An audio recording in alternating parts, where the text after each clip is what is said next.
Hey everyone, welcome back to MangaMinute. I'm thrilled to share my latest recap video with you. If you missed the previous one, no worries, just take a quick peek in the description below for the link. Now, let's dive right in and enjoy.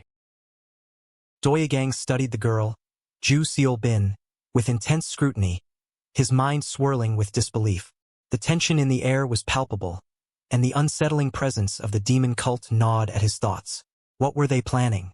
His instincts, honed from years of battles and political intrigue, screamed at him to be cautious. There was something off about this whole situation. Ju Seol-bin seated before him, her expression betraying no hint of malice. Yet, Doyegang could feel an undercurrent of unease in her presence. He considered the possibilities, weighing whether the demon cult had sent her as a harbinger of death or a message of something more. His thoughts, however, were abruptly interrupted. Poong Cheon, his trusted companion and ever-vigilant guardian, sensed the danger before it unfolded. His voice, sharp and urgent, cut through the thick silence, warning of impending peril.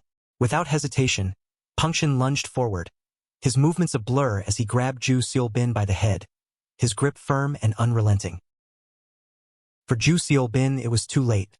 The swift action from Poong Cheon had cornered her, leaving her no option but to enact her final, desperate plan. With chilling resolve, she bit down on the hidden poison concealed between her teeth. The deadly toxin surged through her system, its effect immediate and unforgiving. In mere moments, her life was snuffed out, her body collapsing in the grip of death. Poong Cheon muttered under his breath, frustration evident in his expression, as he looked down at Ju Seol-bin's lifeless body. His plan had failed. There would be no interrogation now. The bitter reality of her swift death hung heavily in the air. Doyegang, taken aback by the sudden turn of events, quickly assessed the situation. His sharp gaze flickered with both disbelief and recognition. It was clear now that Ju Seol-bin had taken her own life, the poison hidden within her teeth, a deadly weapon she had wielded with fatal precision. Poong Cheon, his steady companion, confirmed what had already unfolded. He had intended to strike her pressure points, to immobilize her with a wind technique, but Ju Seol-bin had acted faster, leaving him no chance to intervene. This wasn't the first time. Sang Pilwoong, who had fallen earlier, had met a similar fate. As the pieces of the puzzle began to form, confusion spread through the small group. Sun Yakran, standing nearby, was struggling to comprehend what was happening. Her eyes darted from the dead girl to the others, disbelief twisting her features. The scene before her, of people willingly ending their lives, seemed impossible to grasp. She cursed under her breath, her frustration bubbling to the surface. Why were they doing this? What was driving them to such extremes? Before her questions could escalate further, Poong Cheon acted with swift efficiency. He moved with precise, calculated movements, striking Sun Yakran's pressure points to silence her. Her body went limp, collapsing into unconsciousness as quickly as her confusion had flared. Poong Cheon, with a humble bow, reflected on his actions, acknowledging his mistake. He regretted not knocking Sun Yakran unconscious earlier, before she caused a scene, but now the moment had passed, and he offered his apologies to Doyegang. Doyegang, however, dismissed the error with a wave of his hand. There were more pressing matters at hand. His thoughts quickly shifted to the earlier incident involving Sang Pilwoong. Poong Cheon had been the one to identify the man's suspicious behavior, but the question lingered. How had he done it so quickly? Poong Cheon, ever thorough in his approach, explained how he had used telepathy to question Sang Pilwoong. The seemingly innocent questions about which faction of the demon cult the man belonged to and who was leading their operation had elicited a sudden and unmistakable reaction. In that instant, Pilwoong's expression had betrayed him, and before Poong Cheon could act, the man had taken his own life, mirroring Ju Seol-bin's grim fate. Doyegang pondered this revelation, impressed by Poong Cheon's perceptive nature. Pilwoong had been used as bait, whether intentionally or not, and it had revealed critical information. Poong Cheon's methods, though unconventional, were undeniably effective. Poong Cheon, ever observant, bowed again and voiced his concerns. It seemed unlikely that the demon cult had tracked them unnoticed. In his opinion, the answer was far more sinister. Doyagang had been marked with the scent of 10,000 miles. A rare and nearly undetectable tracking technique. It allowed those who had mastered the art of tracking to follow their prey without them ever knowing. The scent dissipated almost instantly, leaving no trace, making it the perfect tool for such a mission. Doyagang absorbed this information, his expression sharpening as he weighed the implications. It made sense now how they had been followed so precisely. There was no visible mark, no obvious trail, only the scent. Poong Cheon, ever prepared, offered a solution. The scent of 10,000 miles could be removed, but it required burning it away with the energy of the scorching sun. It wouldn't be without pain, but it was necessary if they were to remain undetected. Without hesitation, Doyagang agreed. If the pain was only momentary, it was a small price to pay for their safety. With determination in his eyes, he nodded for Poong Cheon to proceed. With a composed demeanor, Poong Cheon instructed Doyagang to sit in the lotus position. The young lord complied, his posture steady as he crossed his legs and straightened his back. Poong Cheon moved closer, placing a firm hand atop Doyagang's head. The moment stretched in silence. Then Poong Cheon channeled his chi. The energy surged from his palm like a bolt of lightning, crackling through every fiber of Doyagang's being. The sensation was overwhelming, a searing, electrifying pain that coursed through his veins. Doyagang's body convulsed involuntarily, his muscles tensing and straining under the relentless force. A cry of agony tore from his lips, echoing through the surrounding as the potent chi tore through the scent that had been woven into his aura. It felt like an eternity, but as quickly as it began, the intensity subsided. Gasping for breath, Doyagang's shoulders slumped, his body trembling as the pain finally ebbed. A sense of relief washed over him. The ordeal had been brief, but the memory of it still seared his nerves. He shook his head, silently swearing he would never undergo such a torturous procedure again. But just as he began to catch his breath, the atmosphere shifted. Poong Cheon's hand, steady and unyielding, once more settled on Doyagang's head. Eyes widening in disbelief, the young lord barely had a moment to react before the chi flared again. A surge of raw pain erupted through him, his entire body seized in shock. With gritted teeth, he struggled to endure the excruciating sensation, disbelief and frustration mingling with the searing agony. What had seemed like a moment of reprieve turned into another wave of torment as Poong Cheon, unrelenting, continued the purifying process. Time stretched unbearably. Doyagang's mind was a storm of pain and resentment, a torrent of curses left unspoken, as he endured the quarter of an hour that felt like an endless ordeal. Each pulse of chi burned, scorching away the lingering scent that had marked him. The searing flames of the scorching sun's energy tore at every nerve, yet he forced himself to remain still, teeth clenched as he withstood the relentless onslaught. When Poong Cheon finally lifted his hand, the silence that followed was heavy and charged. Doyagang's breaths came in ragged gasps, his entire body drenched in sweat. Pain still throbbed faintly beneath his skin, but the scent of 10,000 miles had been burned away completely. The young lord sat there, trembling yet composed, silently vowing that no force on earth would make him endure such torment again. Dongja stood over the lifeless bodies of the two messengers he had sent to deliver a crucial message to Doyagang, his anger simmering beneath the surface. His expression twisted with fury and frustration as the weight of the situation bore down on him. Everything had gone wrong. The scent of 10,000 miles had been erased, and now he found himself grappling with the failure of his mission. The treatment he had endured to keep the scent intact had been painful, humiliating, and ultimately useless. He brooded over the orders given by his superior, the cult leader. They had been misguided from the start. This should have ended with the assassination of the young lord, he thought bitterly. Instead of striking down Doyagang, they were ordered to deliver a message guaranteeing his freedom. Dongja's fists clenched as rage boiled over. Since when has the demon cult shown mercy? It was unthinkable. Their path was forged in blood and shadows, not negotiations and guarantees. Gritting his teeth, Dongja's eyes darkened with resolve. The cult leader's orders, wrong as they might be, were absolute. There was no turning back now. His mission, though twisted and full of contradictions, had to be carried out. He let out a furious shout, venting his frustration into the empty air before calling for his subordinate.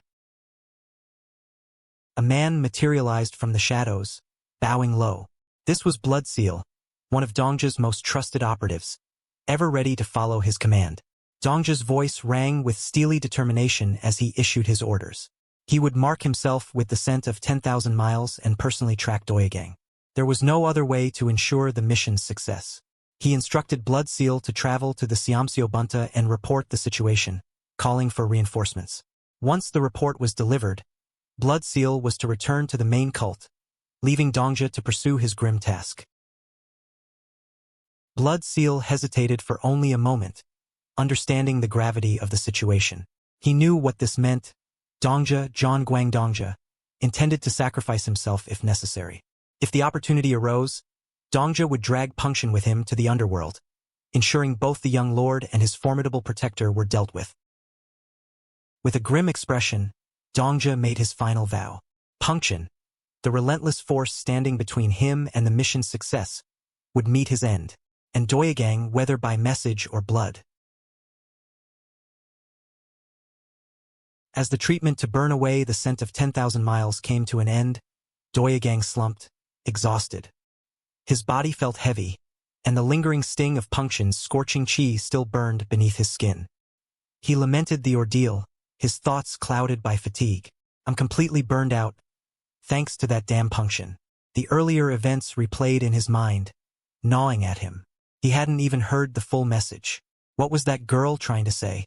There was something critical in Ju Seol-bin's final words, but they had been lost, cut off by her untimely death. The weight of uncertainty pressed on him, mingling with the remnants of pain that throbbed through his body. His thoughts were abruptly interrupted by Sun Yakran's voice. Her tone was sharp, teasing, but filled with a hint of mockery as she observed his tired expression.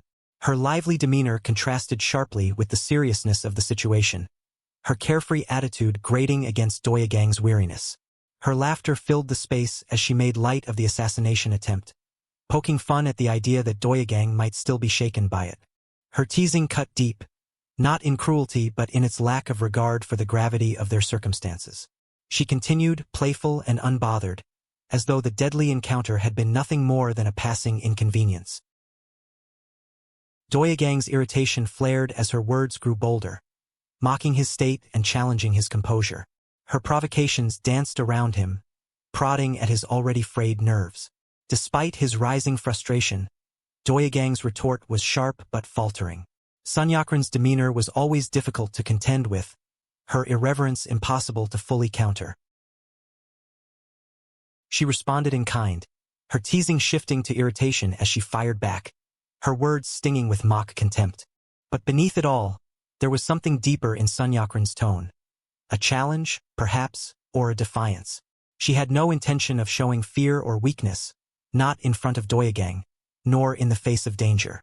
Even in their banter, the tension simmered, a clash of wills hidden beneath the surface of their exchange. Doyegang struggled for a response, but his exhaustion muddled his thoughts. He hadn't expected her to take such a hard stance, and now he found himself at a loss for words. Sun Yakran's relentless teasing only added to his frustration. Yet he couldn't fully deny the strange tension that hung between them, part irritation, part something unspoken. Doyegang's gaze shifted towards Sun Yakran, his irritation briefly fading as he noticed a subtle tremor in her stance. Despite her bold words and confident demeanor, there was something beneath the surface, a slight, almost imperceptible trembling. Her relentless chatter, her teasing, it all seemed to mask an underlying anxiety, something she was desperately trying to conceal. A realization struck him, softening his previous anger. Was all that bravado just a cover for her fear? The thought lingered, and guilt began to creep in. He had gone too far with his words, too harsh in his frustration. Without speaking aloud, Doyegang reached out to her telepathically. It was unusual for him to use such a method, but in this moment it felt right, more personal, more direct. The weight of his apology lingered in the silent message, an acknowledgement of his misstep. Sun Yakran, taken aback by the sudden intrusion of his voice in her mind, stiffened. The teasing edge she'd maintained faltered momentarily. Her response was quick, laced with a hint of indignation, yet beneath it, there was surprise. Telepathy? It was unlike Doyagang to communicate this way, especially not for something as simple as an apology. But he pressed on, his message laced with sincerity. His pride made admitting fault difficult, yet for her sake he pushed through. Doyagang wasn't one to apologize easily, but he had recognized her fragility beneath the surface and felt compelled to acknowledge it. He conveyed it clearly, his words not just an apology but an effort to offer her a sense of comfort, to let her know he understood. Sunyakran's nonchalant response drifted into the air, her interest seemingly waning as she questioned Doyagang's earlier preoccupation. Her casual demeanor hadn't changed, yet Doyagang could sense the underlying curiosity behind her indifference. He shifted his thoughts, deciding to share a story, a way to indirectly express what was on his mind. His mind wandered to the tale of an old friend, one whose family had been embroiled in chaos. The friend's family held great prestige, but it had been shattered by a rebellion sparked by his uncle. The friend had narrowly escaped the fallout, aided by a trusted confidant. What had struck Doyagang the most was not the betrayal or the upheaval, but the oddity of the pursuit that followed. The elite forces sent by the uncle, known for their ruthlessness, hadn't tried to kill his friend. It was unusual, unheard of, even.